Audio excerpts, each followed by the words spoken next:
Hello students, आज का हमारा टॉपिक है बायोमॉलिक्यूल्स, जो कि क्लास 12th केमिस्ट्री का चैप्टर नंबर 14 है। ठीक है।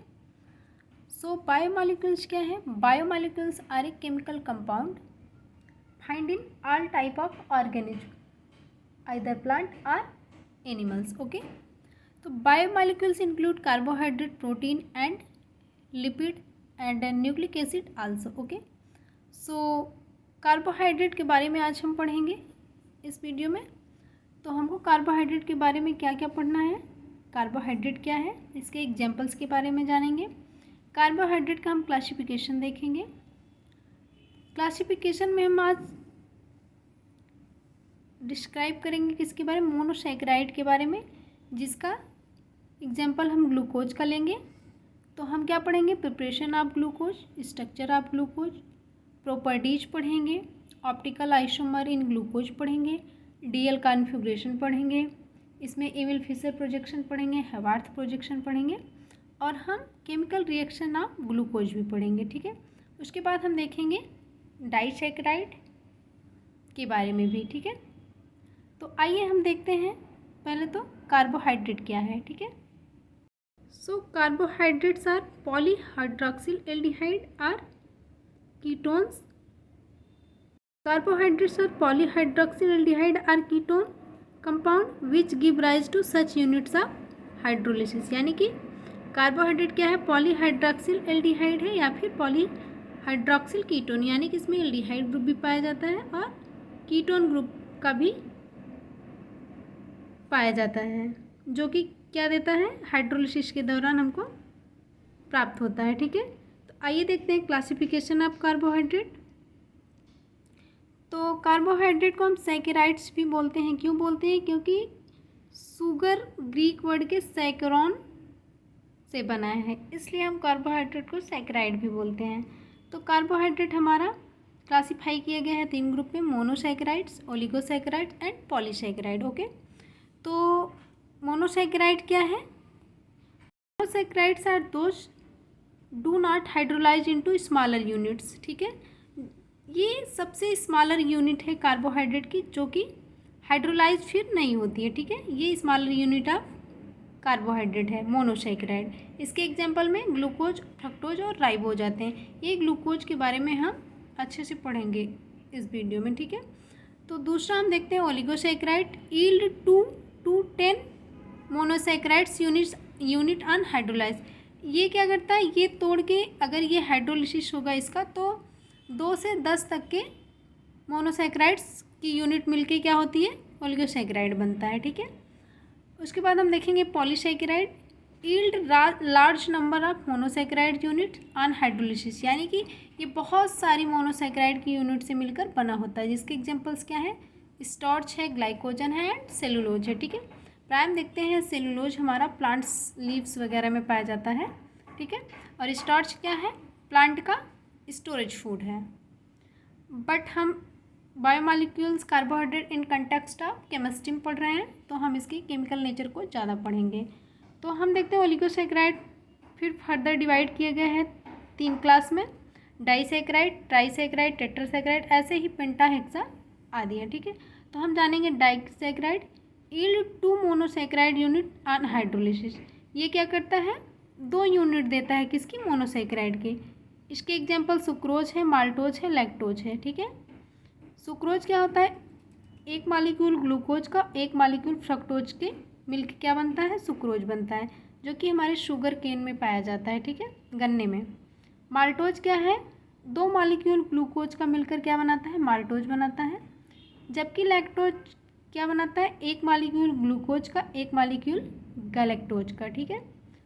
ट्राइसैकेराइड हम देखते हैं यील्ड 3 मोनोसैकेराइड यूनिट। ठीक है। जिसमें एग्जांपल क्या है? रैफिनोज है। और टेट्रासैकेराइड्स में क्या आता है? Yield 4 monosaccharide units on hydrolysis.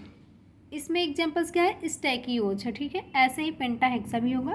तो हमको वहाँ तक नहीं पढ़ना है, हमको मोनोसैकेराइड के बारे में पढ़ना है। सैकेराइड क्या है? Monosaccharide are those which do not hydrolysis into smaller units. इसके एग्जांपल्स में ग्लूकोज और फ्रक्टोज है। इसका नॉमेनक्लेचर हम देखेंगे क्या होगा? इसमें एल्डिहाइड ग्रुप भी पाया जाता है, इसलिए इसको एल्डोज बोलते हैं, और कीटोन ग्रुप पाया जाता है, इसलिए इसको कीटोज बोलते हैं। ठीक है। Monosaccharides with one aldehyde group carbonyl group, monosaccharides with one ketonic carbonic group. ठीक है, यानी कि एक कीटोन का ग्रुप पाया जाता है, किस में पाया जाता है? फ्रक्टोज में। एल्डोज ग्रुप किस में होता है? ग्लूकोज में। ठीक है, आइए देखते हैं preparation of glucose. Okay, sucrose जो कि हमारे शुगर केन में पाया जाता है, sucrose is a disaccharide, is hydrolysis by warming with dilute hydrochloric acid और sulphuric acid at about 2 hour. यदि हम 2 आवर के लिए सुक्रोज को in the presence of hydrochloric acid and और सल्फ्यूरिक एसिड में रखेंगे तो क्या प्राप्त हो जाएगा? हमको ग्लूकोज और फ्रक्टोज प्राप्त हो जाएगा। ठीक है, तो हम देखते हैं C12H22O11 हाइड्रोलिसिस किया गया इन the presence of acid hydrochloric acid, तो क्या मिला हमको? ग्लूकोज और फ्रक्टोज मिला। ठीक है, this hydrolysis convert sucrose into mixture of glucose and fructose. ये हमको मिक्सचर में मिला है ग्लूकोज एंड फ्रक्टोज। ठीक है, फिर हम इसको अलग कैसे करेंगे? इसको हम अलग करेंगे क्रिस्टलाइजेशन ऑफ एल्कोहल, एल्कोहल के क्रिस्टलाइजेशन के द्वारा हम इसको अलग करेंगे। ठीक है, मेथड देखते हैं ग्लूकोज के बनने का। Commercially glucose is obtained by the hydrolysis of starch. ठीक है, स्टार्च क्या है? एक पॉलीसैकेराइड है। By boiling with H2SO4 at 343 kelvin to 3 atm atmospheric pressure में जब हम रखते हैं स्टार्च को तो हमको क्या मिलता है? ग्लूकोज मिलता है। ठीक है, तो C6H10O5 n नंबर्स में क्या हो जाएगा? स्टार्च का फार्मूला है, इसको हाइड्रोलिसिस करेंगे हम H2SO4 की उपस्थिति में, तो हमको क्या प्राप्त होगा? ग्लूकोज मिल जाएगा। ठीक है, अब हम देखेंगे इसकी केमिकल प्रॉपर्टी को। Glucose give rice normal hexane on prolonged heating with HI, hydrogen iodide की उपस्थिति में जब हम इसको काफ़ी देर तक गर्म करेंगे तो क्या मिलेगा हमको? नॉर्मल हेक्सेन मिल जाएगा। ठीक है, तो हम देखते हैं ये ग्लूकोज का हमारा फार्मूला है। जब इसको हम HI की उपस्थिति में काफ़ी देर तक गर्म करेंगे तो हमको क्या प्राप्त हो जाएगा? नॉर्मल हेक्सेन की एक चेन मिल जाएगी। ठीक है, ये इसकी केमिकल प्रॉपर्टी, यानी कि हम एल्केन भी बना सकते हैं किससे? ग्लूकोज से। ठीक है, दूसरा हम देखते हैं react with hydroxyl amine to form oxime. Okay, glucose जब हाइड्रोक्सिल एमीन से रिएक्ट करता है तो क्या बनाता है? ऑक्जिम बनाता है। ठीक है, ये ग्लूकोज का स्ट्रक्चर है। जब ये हाइड्रोक्सिल एमीन से रिएक्ट करता है तो क्या बन जाएगा? ऑक्जिम बन जाएगा। तीसरा इसकी केमिकल प्रॉपर्टी क्या है? Glucose react with hydrogen cyanide to form cyanohydrin, जब यह हाइड्रोजन साइनाइड से क्रिया करता है तो क्या बनाता है? साइनोहाइड्रिन। ठीक है, glucose react with hydrogen cyanide to form cyanohydrin. Okay, अब हम देखते हैं ऑप्टिकल आइसोमेरिज्म इन ग्लूकोज। ठीक है, तो structural formula of glucose so 4 chiral carbon atom. तो हम देखते हैं स्ट्रक्चरल फार्मूला जो ग्लूकोज का है उसमें कितने कायरल एटम कार्बन के पाए जाते हैं? 4 पाए जाते हैं। कायरल एटम क्या, कार्बन एटम क्या होता है? The carbon attached with 4 different atom, यानी कि जो सिमेट्रिक कार्बन होगा या फिर स्टीरियोजेनिक कार्बन होगा वही क्या कहलाएगा? Carbon chiral carbon. Okay, 2 different configuration are possible for each of the 4 chiral carbon of glucose. Okay, तो इसी के बेसिस पे ऑप्टिकल आइसोमेरिज्म इन ग्लूकोज के बेसिस पे एमिल फिशर नामक साइंटिस्ट हैं जिन्होंने क्या दिया? ग्लूकोज का स्ट्रक्चर बताया। किसके बेस पे? आइसोमेरिज्म के बेस पे। ठीक है, तो आइए हम देखते हैं।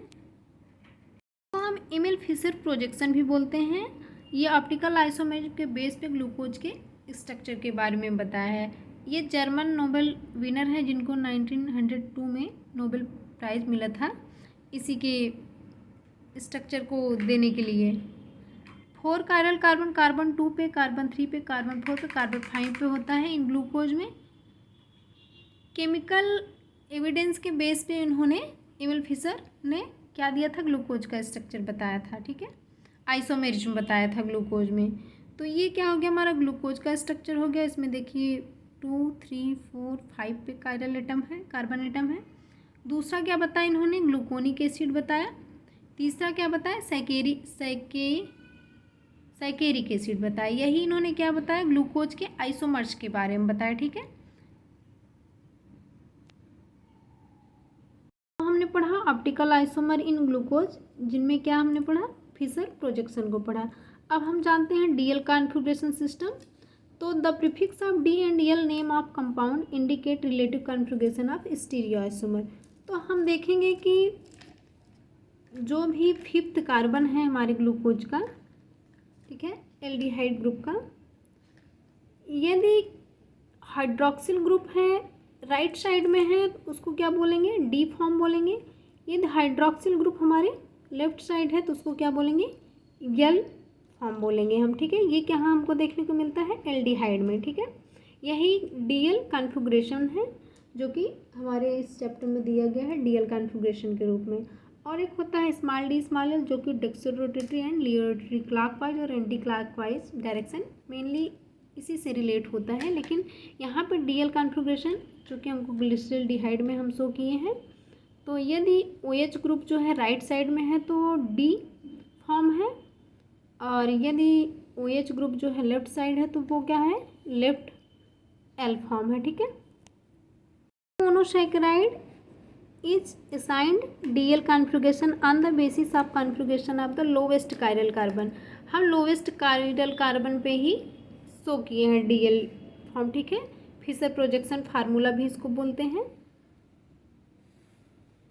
तो हम देख रहे हैं फिफ्थ कार्बन जो कि लोअर कायरल कार्बन है, उसी पे देखें यहाँ पे राइट साइड में क्या है, वो हाइड्रोक्सिल ग्रुप है, तो ये क्या है, डी फॉर्म है। यही इधर टाइप साइड होता तो क्या होता है, एल फॉर्म होता है। ठीक है, आइए देखते हैं हम रिंग स्ट्रक्चर ऑफ ग्लूकोज, जिसमें हम क्या पढ़ेंगे, हैवार्थ प्रोजेक्शन पढ़ेंगे।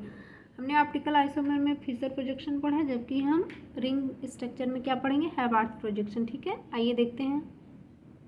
रिंग स्ट्रक्चर ऑफ ग्लूकोज हमको पढ़ने की आवश्यकता क्यों पड़ी, क्योंकि linear structure of glucose do not able to explain the all property of glucose, so that ring structure are necessary. ठीक है, तो ring structure of glucose fulfil the explanation of all chemical properties of glucose. ये क्या बता देता है हमको, सारी प्रॉपर्टी बता देता है किसकी, ग्लूकोज की। ठीक है, ring structure form by the reaction between aldehyde group and fifth carbon atom hydroxyl group. Carbon number 5वें का जो हाइड्रोक्सिल ग्रुप है हम देखते हैं, उससे और एल्डिहाइड ग्रुप के रिएक्शन द्वारा क्या बना हमारा, रिंग स्ट्रक्चर फॉर्म हुआ। ठीक है, इसको हम ऐसे भी कर सकते हैं, ये यहाँ पे CH2OH, ये पहला है, पहला कार्बन था, लेकिन पहला कार्बन हो गया OH, यहाँ पे हो गया, इधर हो गया, इधर हो गया, और यहाँ पे हमारा CH2OH ऐड हो गया। तो यहाँ पे CH2OH नहीं होगा, यहाँ पे ऊपर साइड में OH, नीचे EH। यदि अपवर्ड होगा, ऊपर साइड में होगा तो बीटा ग्लूकोज कहेंगे, यही अगर लोअर साइड में होगा तो अल्फा ग्लूकोज हम कहेंगे। ठीक है, अभी इसको हम आपको हैवार्थ प्रोजेक्शन में आगे पढ़ाएंगे। फिर यहाँ पे HOH हो गया, OH हो गया, यहाँ पे HOH हो गया। ठीक है, यही रिंग स्ट्रक्चर फॉर्म हुआ फिफ्थ कार्बन एटम के हाइड्रोक्सिल ग्रुप और एल्डिहाइड ग्रुप के रिएक्शन के बाद। ठीक है, carbon 1 is called anomeric carbon atom and 2 structure are called, that is alpha and beta anomer of glucose, and it is also called as pyranose structure, that is pyranose word given by Haworth. ठीक है, तो यही pyranose structure of glucose बोलो या फिर हैवार्थ projection of glucose बोलो, दोनों एक ही है। तो हमको क्या पढ़ना है, हैवार्थ प्रोजेक्शन। ठीक है, आइए देखते हैं हम।